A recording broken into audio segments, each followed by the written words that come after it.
एक बुजुर्ग आदमी को घर से बाहर जाकर दूर कश्ती पर सवार होकर सफ़र करना था।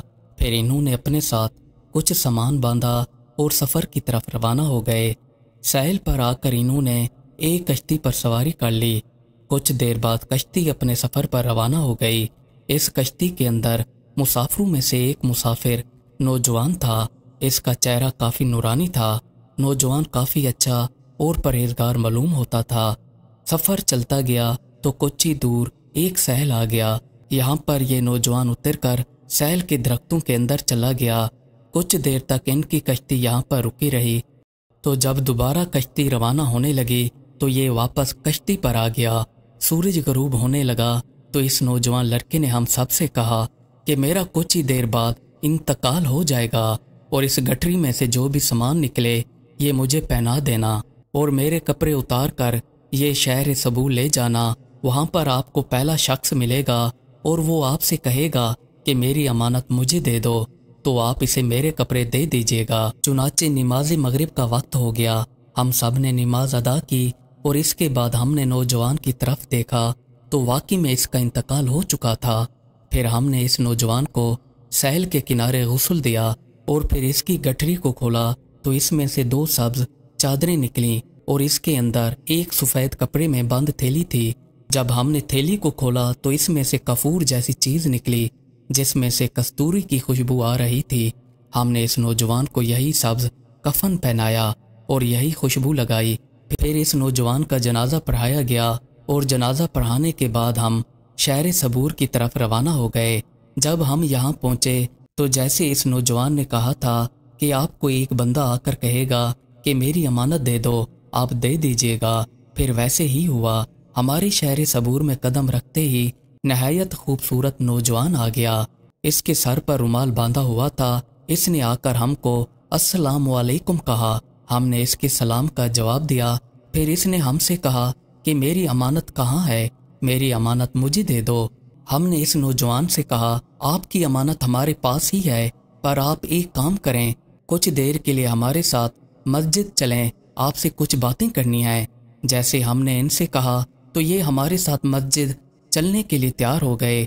हम मस्जिद के अंदर आकर एक जगह बैठ गए। फिर इस खूबसूरत नूरानी चेहरे वाले नौजवान से कहा कि आप हमको ये बताएं कि जो नौजवान हमारे साथ कश्ती के अंदर सफ़र कर रहा था वो कौन था और जो सब्ज कफन था वो कहाँ से आया था, और ये भी बताएं कि आप कौन हैं।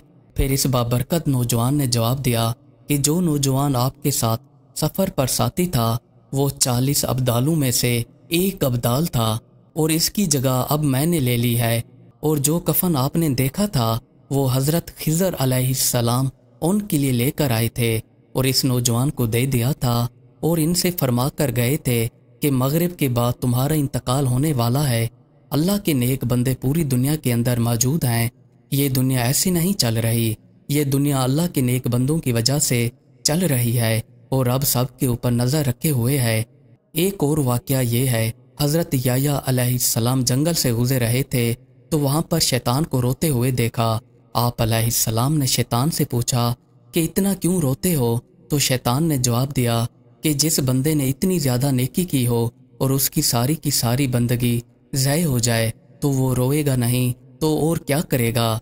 तो हज़रत याह्या अलैहिस्सलाम ने अल्लाह ताला से अर्ज़ की कि आए परवरदिगार, अब तो ये मालूम पछता रहा है और अपने किए पर शर्मिंदा है, क्या इसके साथ मसाले हद की कोई गुंजाइश है। तो अल्लाह ताला ने फरमाया कि इसकी बनावटी और मुनाफिकाना रोने पर मत जाओ, ये अपने सच्चे इखलास के साथ नहीं रो रहा है। अगर तुम इसको आजमाना चाहते हो तो इससे कहो कि अल्लाह ताला फरमाता है कि अगर तुम आज भी हज़रत आदम अलैहिस्सलाम की कब्र को सजदा करो तो मैं तुम्हारे तमाम गुनाह बख्श दूंगा। हज़रत याह्या अलैहिस्सलाम ने इसको अल्लाह ताला का पैगाम सुनाया कि अल्लाह ताला फरमाते हैं कि तुम आज भी अगर हज़रत आदम अलैहिस्सलाम की कब्र को सजदा करो तो मैं तुम्हें माफ़ कर दूंगा। फिर ये जैसे ही शैतान ने सुना तो हंसने लगा और हंस कर कहने लगा कि मैंने जब हज़रत आदम अलैहिस्सलाम को ज़िंदा होते हुए भी सजदा नहीं किया तो अब इसके मरने के बाद क्यों करूं। कभी किसी इंसान को किसी के बनावटी रोने पर नहीं जाना चाहिए। क्या पता कि कोई दिल से रो रहा है या दुनियावी दिखावे के लिए रो रहा है। शैतान तो लोगों को दल दल में फंसाने में सबसे आगे होता है और ये बुराई की तरफ इंसान को धकेल कर भाग जाता है। इसका काम मुसलमानों को भटकाना है, जबकि आपको खुद फैसला करना होता है कि आप गलत रास्ते पर चल रहे हैं या ठीक रास्ते पर। एक और वाक़या ये है, एक बंदे को जुस्तजू हुई कि इसमें आज़म सीखा जाए। ये काफ़ी लोगों के पास जाता रहा कि कोई बंदा मिल जाए जो मुझे इसमें आज़म सिखा दे ताकि मैं अल्लाह ताला के नेक बंदों में शामिल हो जाऊं, पर इसे कोई ऐसा बंदा ना मिल पाया जो इसे इसमें आज़म सिखाता। एक बार इसे किसी बंदे ने बताया कि फ़लाँ बुज़ुर्ग के पास चले जाओ, वो तुम्हें इसमें आज़म सिखा देंगे। फिर ये इसी बुज़ुर्ग की तलाश में चल पड़ा। चलते चलते ये वहाँ पर इस बुज़ुर्ग के पास पहुँच गया और यहाँ आकर बुज़ुर्ग को सलाम किया तो बुज़ुर्ग ने इसके सलाम का जवाब दिया। इसने बुज़ुर्ग से कहा कि मुझे आप इसमें आज़म सिखा सकते हैं। बुज़ुर्ग ने कहा कि तुम एक काम करो, शहर के दरवाजे पर जाकर बैठ जाओ और जो भी वहाँ पर वाक़यात गुज़र रहे हैं तो तुम मुझे वापस आकर बयान करना। ये जाकर शहर के दरवाजे पर बैठ गया और जो भी लोग वहाँ से गुज़रते थे ये इन सब पर नज़र रखे हुए था। कुछ ही देर बाद एक बुज़ुर्ग आदमी गधे के साथ आ रहा था तो सिपाही ने इसे पकड़ लिया और पकड़ कर धक्के देने लगा। बुज़ुर्ग कभी गिर पड़ता तो फिर खुद ही उठ खड़ा होता और चुपचाप सिपाही के सलूक से सर झुकाए चला गया। इसने ये जो सारा वाक़या देखा तो वापस इसी बुज़ुर्ग के पास चला आया और आकर इन बुज़ुर्ग की बारगाह में कहने लगा कि मैं सारा दिन शहर के दरवाजे पर नज़र रखे हुए बैठा रहा तो वहाँ से लोग तो गुजरते रहे, पर एक बुज़ुर्ग का वहाँ से गुजर हुआ जो अपने गधे के साथ आ रहा था। सिपाही ने जैसे ही इसे देखा तो धक्के देकर इसके साथ बदसलूकी करने लगा। बुज़ुर्ग की मैं हिम्मत को दाद देता हूँ कि उन्होंने इस सिपाही को चूं चां तक भी नहीं कहा और चुपचाप अपने रास्ते की तरफ चले गए। अगर मैं इस बुज़ुर्ग की जगह होता तो सिपाही को वहीं पर काफ़ी बातें सुना देता। बुज़ुर्ग इस आदमी की बात सुनते रहे जो इसमें आज़म सीखने आया हुआ था।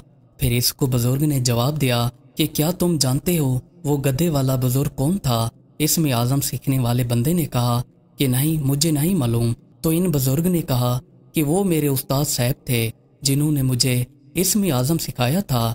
तुम में ये खूबी नहीं पाई जाती कि तुम इसमें आज़म सीख सको और तुम अपनी राह की तरफ वापस चले जाओ। फिर ये आदमी बगैर इसमें आज़म सीखे अपने रास्ते की तरफ चल पड़ा।